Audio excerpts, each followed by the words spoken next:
dafa daw comme xaj ba pare fu mu waxal benn affaire mbuur buy dem du sax day kaalaw day nëbbatu loolu rafetul.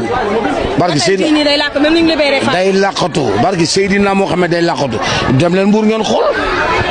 kol jënd na ko kol bu ñuul kol bu ñuy jaay mu jënd ko marché fee mbuur. mais ni ñu libéré ni Fallou nga yaakaar ne du ñëwaat ci koñ bi di baalu aat. ñëwaat bu fi ñëwaatee du tegal ndeyam. barki mam damay wax.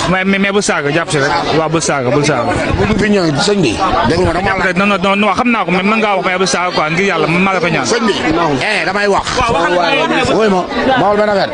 si koñ bi bu fi taxawoon ñëwaat fii tey moo benn affaire tey yàq na lu bëri si àdduna ndax tey Fallou dafa am ay doomu baay te doomu baay yooyu tey moo la war a tuddee doom dëgg loolu dëgg tey loolu yàq na ko Fallou tey waroon am jabar tuddee may doomam première dëkke loolu yàq na ko à cause dan fenal doomu aadama ñu nekk si koñ bi nag di fenal nit ñi di sosal nit ñi wala ngay témoin loo wóorul ñooñu noonu war a génnee koñ bi ay dulkat lañu waaw di fenalaate di témoin loo xam ne du dëgg bëri na fii la dëkk man sama wax du ma ko nëbbu kër gi la dëkk mooy kooko laay laa xamu kooko looy dara